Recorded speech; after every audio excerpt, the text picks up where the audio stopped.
Hey everyone, today's lesson is going to be over the role of viruses in causing diseases.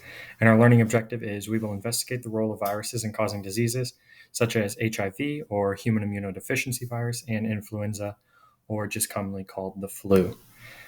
So, before I actually get into this, I want to talk about we know that not all diseases are caused by viruses. We've talked about before that viruses can come from genetic disorders or some sort of environmental condition, but they can also come through viruses. And so that's what we're going to focus upon today is how viruses can cause diseases. So they can basically cause diseases by destroying cells or disrupting the cellular processes during the replication process. So destroying the cells would be something like the lytic cycle. So we looked at in the previous lesson that at the end of the lytic cycle, the viruses actually reassemble and ultimately burst that cell that they are being replicated in. And so that obviously is going to cause some sort of problem. But we also know that they can disrupt cellular processes. So any sort of cellular process that goes on, whether that's for metabolism or reproducing, anything that gets anything that is disrupted could possibly cause a problem within that cell and thus cause a disease as well.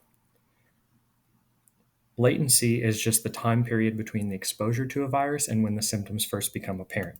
So, HIV is a virus that can sit latent or dormant, is sometimes another word that we use, in cells for years. So, sometimes this virus right here can actually sit within your cells for years or even decades before you actually start to see those symptoms. And so, that's sometimes why viruses can be so harmful is that we can already have that virus, but not necessarily see those symptoms or even know that we have it in the first place. Now, some viruses happen very, very quickly when you start to see the symptoms, and some, like HIV, are going to be a much, much longer time period between that exposure and when those symptoms actually come. Now, there are a few defenses that the host cell can actually have in order to be able to fight off these viruses and the diseases that they cause. So, the first is actually just the immune response. So, the immune system it has the ability to recognize viruses and bacteria as not a part of the body and will mount a response to kill off all intruders.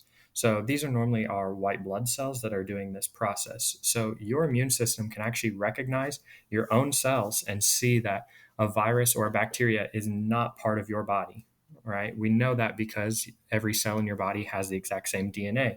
So when these viruses and bacteria come in with different DNA and look different, then your immune system is going to immediately try to kill it off. Vaccines are also another way that we can boost our host cell defenses.